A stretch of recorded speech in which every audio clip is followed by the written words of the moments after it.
Hello YouTube, today I'm gonna do a review on e-ink product that I just got like 2 days ago, and it is Boox Max 2.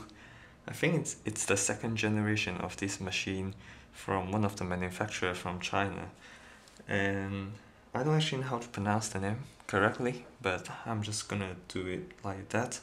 And for those who you are interested in details of this machine's performance and all this stuff, this will be good videos for you.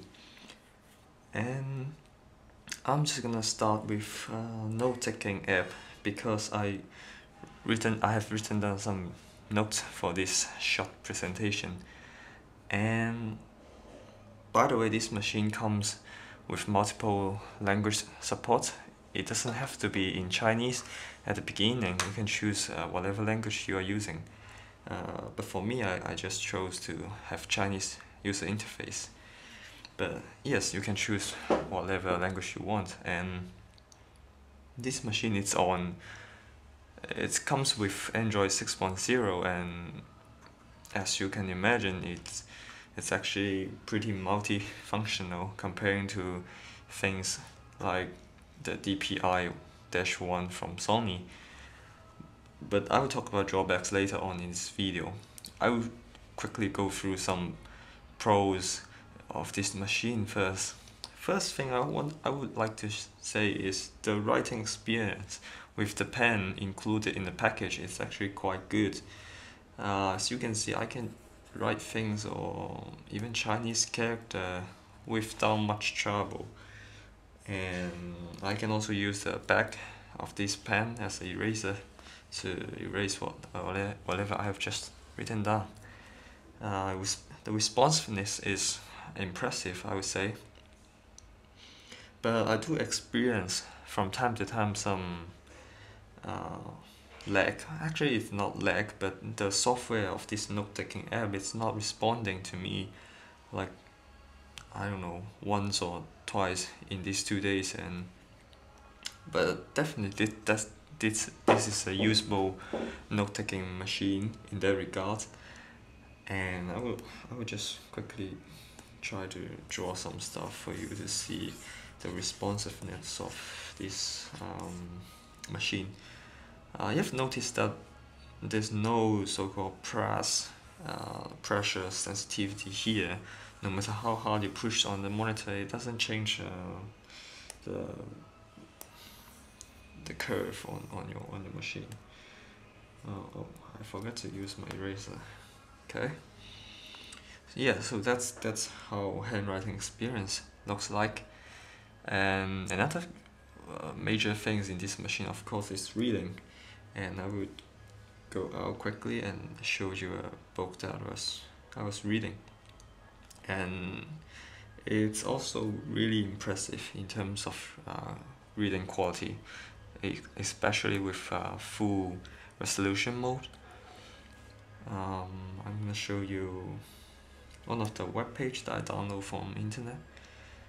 And okay, this is some kind of econometric stuff, nothing interesting, but turn pages with pen or with your fingers, no problem at all. Responsiveness, pretty fast, and all kind of things that you can expect from machines like that. I also want to talk about something. Let me see my sheet. Okay, Android system is just great, well functioning. Yes, I was gonna show you the Android system itself. I should go back to the home page, and as I press applications here, I go to normal user interface of Android. You have calculators, emails, dictionary, note-taking, browsers, all that stuff, calendar, clock, even Google Play. I mean, these things just comes with Google Play. But right now I'm in China, and as you might know, Google Play is not really working in China. But when I was in Hong Kong, it was working just normally. And I would like to show you the browser as well. It's asking me if I want to turn on Wi-Fi. I actually do want. Okay. Okay, it's getting IP address, but it's taking some time because my connection is not the best. My router is not doing the job. I have tried the Wi-Fi function, it's all working well, and the browser is just working well. If you want to see how the machine looks like in browser, I can do the video on that later. But right now my connection is down, so let's just skip the browser. And also for the secondary monitor display function of this machine, you can plug in HDMI cables comes with the package, plugging into your normal desktop or laptop, whatever you have, as a secondary monitor using this display, an e-ink display. But to be honest, I didn't find it much useful because most of the time the FPS actually quite enough to, it's actually good enough to display normal contents, say web page or PDF you have on your computer. But the problem is whenever you try to move your mouse on the screen, it's just lagging, and even if you are just trying to tap on the close button or whatever icons you want, you feel the laggy feeling of the cursor on your screen. So definitely I would say the secondary monitor function is not useful, at least for now. I hope they will be doing better job in the next generation of machine. But I expect people buy these to do reading and all that stuff instead of mainly secondary monitor. So I would try to talk more about the display, e-ink display and all that stuff. This is a PDF pages, actually a sheet music I really like. It has no problem displaying things. You can also draw curves on it as it works in the note-taking app. I mean, this is just mind-blowing. It just works. I can draw whatever I want within any PDF actually. I can also erase all of those with one click. It works all just fine. But to be honest, the only things that I complain about this machine is the battery life. The battery life is just so bad. When it is on, I mean, like normally when you are coming from Kindle, you expect machines like that to be super energy efficient, and after reading anything you just press a small button here and then it's gonna be turning back to the normal standing by mode, and you expect it to be last like, I don't know, weeks or so with this standing by status. But then the fact is, under this standing by condition, this machine actually consumes a significant amount of energy out of your battery, and you could not even let it sleep for one day, say. The official, I mean not the officials, but the guy that sold me this machine on Taobao, he said you should turn off the machines whenever you stop using it, otherwise the battery life is just gonna burn like crazy.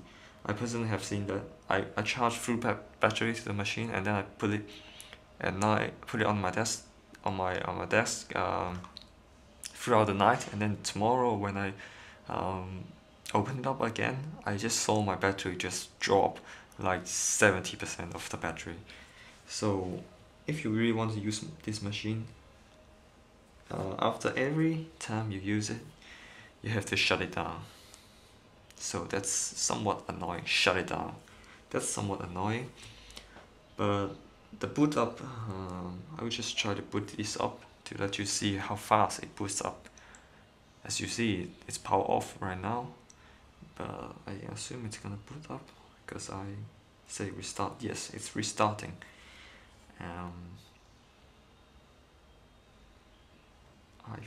think it's gonna take like 10-20 seconds to get this machine set up. Yes, other than that I don't have much to say with this machine. The other thing is the price. The price is actually not that bad comparing to, say, Sony's device, but still it's almost 5,000 Chinese yen, which is equivalent to, let's say, 700 US dollar. So it's not cheap machine, but it's usable. Though not as good as I expected. Another annoying thing is when I try to play piano with, put on music sheet on this machine and play piano with it, I realize that whenever I try to put the machine up straight like that, it's gonna trigger my power button and it's gonna turn off my machine. I found that pretty annoying, and yes, those are minor problems, but still it's some sort of problem. Another things I would like to talk about is actually so-called files management, and they have a built-in app called, I don't know how to translate that, but so-called pushing up contents from internet. With an app on your mobile phone, you can actually just go to normal browser on your computer and then upload files to that site, and it's gonna automatically download it to your machine, just like things you have on Amazon Kindle with the Send to Kindle app. That's actually quite convenient in that sense, but yeah, that's something to mention. You have all sorts of books. It supports all kinds of formats of common ebook formats, text, PDF, EPUB, and MOBI even. So for now, I don't have much to say. I really want to see what comments you guys have about this machine, and see you again, I guess. Hope you have a good day. Bye bye.